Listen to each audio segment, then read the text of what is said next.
RMC.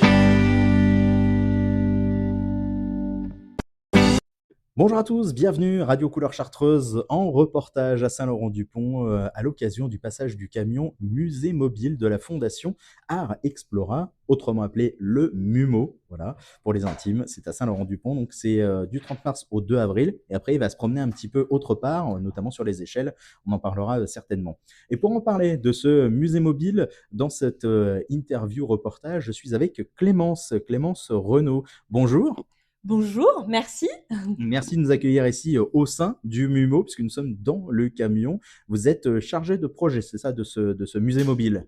Oui, tout à fait. Je suis chargée de projet, donc moi je m'occupe vraiment de toute la logistique autour des tournées du musée mobile, donc à la Fondation Art Explora. Alors justement, la Fondation Art Explora, expliquez-nous qu'est-ce que c'est? C'est une fondation reconnue d'utilité publique qui est basée donc sur Paris et qui a à cœur de pouvoir diffuser différents types d'art via différents projets, notamment la mobilité et le numérique. Donc là, il y a ce camion donc il s'est baladé partout en France. Tout à fait. Alors ce camion, il y a bientôt 10 ans. Il date de 2017, mais le projet musée mobile, il date même de 2011. Il y avait un premier camion musée qui a circulé de 2011 à 2017. Et puis celui-ci, depuis 2017, donc on a fait du chemin. Il a circulé donc dans toute la France et également en Angleterre. Voilà. Et on il a fait aussi autre part. Tout à fait. Et on a aussi, donc depuis 2022, un camion musée qui transporte les collections du Centre Georges Pompidou, un ciné-mobile, et donc on aura bientôt un autre camion musée, je n'en dis pas plus. Suspense. Le but de ces camions, c'est tout simplement d'apporter, c'est ça, de rendre peut-être accessible la culture à tous. Oui, tout à fait. Ingrid Brochard s'est appuyée sur le principe du bibliobus. C'est vraiment ça qui est la pensée au départ, de pouvoir diffuser un maximum d'art contemporain au plus grand nombre, donc d'aller à la rencontre en premier lieu des publics en milieu rural et dans les quartiers prioritaires des villes. Alors le camion, le musée mobile, le MUMO se balade de ville en ville, il va à la rencontre des habitants, mais aussi des scolaires. Il y a des temps pour les scolaires aussi, hein. Tout à fait. On développe donc notre proposition sur deux formats.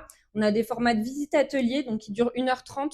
On va accueillir des scolaires, mais pas que. On va accueillir aussi des associations. On peut accueillir aussi des EHPAD, des associations du champ social, médico-social, etc. Et puis des temps de portes ouvertes tout public, où là, vraiment, chacun peut venir découvrir l'exposition. Ce sont des temps également où on va pouvoir faire des expositions des travaux qu'on a fait pendant les ateliers. Donc c'est l'occasion pour les enfants de revenir voir ce qu'ils ont fait avec leur famille et puis de leur présenter aussi leurs propres travaux. Alors là, justement, dans ce camion, dans ce MUMO, il y a combien d'œuvres exposées? Parce qu'on a une thématique précise à chaque fois. Donc cette thématique là pour cette fois-ci. Alors cette thématique, donc c'est Anima, c'est la thématique des animaux. Du coup, il y a une quinzaine d'œuvres exposées. L'idée à chaque fois du musée mobile, ça va être de pouvoir avoir de la peinture, de la sculpture, de la vidéo. Et là, donc cette exposition, elle a été imaginée par Laure Forlet, commissaire d'exposition pour le Frac Auvergne de Clermont-Ferrand. Et puis, on a également des œuvres de l'IAC, donc l'Institut d'art contemporain de Villeurbanne, qui sont présentées. Et on a deux thématiques. D'un côté, les animaux réels représentés par les artistes. Ils peuvent être dessinés ou photographiés. Et de l'autre côté, les animaux imaginaires ou imaginés par les artistes. Voilà. Oui, c'est assez complet, on le voit pour ceux qui regardent, puisque il y en a qui nous écoutent à la radio à l'instant T, mais il y a également des personnes qui nous regardent sur la chaîne YouTube. Donc on va faire un petit tour, effectivement, on va pouvoir découvrir les différentes œuvres juste après dont vous avez parlé. Donc on l'a dit, une exposition ambitieuse, voilà, qui est proposée avec une quinzaine d'œuvres, vous l'avez dit.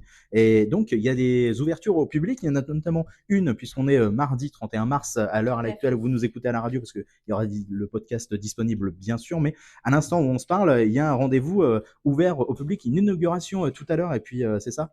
Tout à fait. On a une inauguration là qui va bientôt commencer à 15h30, et puis on va avoir donc des portes ouvertes pour le tout public de 17h à 19h. Voilà, n'hésitez pas à venir. Oui, voilà, n'hésitez pas à venir, à découvrir tout ce beau travail, bien évidemment. Et du coup, il y a aussi demain, alors c'est pas un poisson, hein, mercredi 1er avril, un rendez-vous aussi qui est proposé. On pourra faire la blague du poisson d'avril, ce sera dans la thématique, hein, ça ira bien. Mais effectivement, on a un autre rendez-vous qui est proposé demain après-midi, tout à fait. Donc on le dit, hein, c'est ouvert à toutes et tous, c'est gratuit, il n'y a pas de souci. Tout à fait, c'est gratuit, on peut venir de tout âge, voilà, avec grand plaisir. Ce musée, donc, qui a accueilli déjà des élèves ce matin, c'est ça, des environs? Oui, et on a eu l'occasion, notamment sur cette exposition, de pouvoir développer des outils pour le très jeune public. Donc ce matin, on a eu des tout petits qui sont venus. Alors, on n'accueille pas que du très jeune public, hein, on accueille aussi des collégiens, des lycéens et des plus grands, comme je le disais tout à l'heure. Mais c'est vrai que voilà, c'est une thématique qui fonctionne bien pour tous les âges, pour le coup. Alors, on l'a dit, il est à Saint-Laurent-du-Pont jusqu'à mercredi ou jeudi, c'est ça? Jusqu'à jeudi. Jusqu'à jeudi. Et après, il s'en va, bon, pas très loin pour nous, mais après, il s'en va ailleurs, mais pour notre territoire, il va aux Échelles.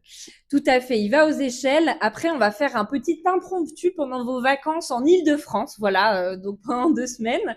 Et on reviendra en Savoie, et puis on va aller aussi, donc on va aller du côté de Clermont-Ferrand, pardon. Et puis ensuite, on va se retrouver aussi à Modane, on va aller à Châteauneuf. Voilà, tout notre parcours est disponible sur notre site internet artexplora.org. Voilà. Eh bien, très bien, n'hésite pas à aller pianoter tout cela. Eh bien, merci beaucoup de nous avoir accueillis ici à bord du MUMO. Pour ceux qui regardent voilà, la vidéo, on va faire un petit tour des différentes œuvres. Merci Clémence. Je rappelle, Clémence Renaud, que vous êtes chargée de projet de ce musée mobile. Belle journée et belle tournée.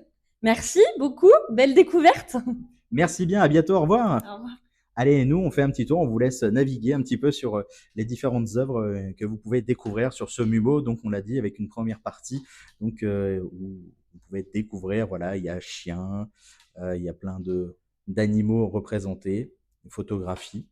Et puis après, on peut faire le tour un petit peu sur, effectivement, des oiseaux. Et puis après, on passe sur le modèle plutôt de la représentation, de la peinture notamment, avec... à l'intérieur de ce musée mobile où il fait, on n'a pas dit, mais il fait une 40aine de mètres carrés, je crois. C'est à peu près ça au niveau de la disposition. Et c'est vrai que dedans, bah, on voit, voilà, il y a une petite salle avec la projection où ont été accueillis les élèves. Et puis où vous allez être accueillis, si vous venez là, que vous nous écoutez, eh bien, tout à l'heure, pour cette ouverture au grand public. Voilà pour ce reportage du MUMO, du musée mobile à Saint-Laurent-du-Pont. Merci de nous avoir suivis et à très vite sur les ondes de votre radio locale associative. RCC.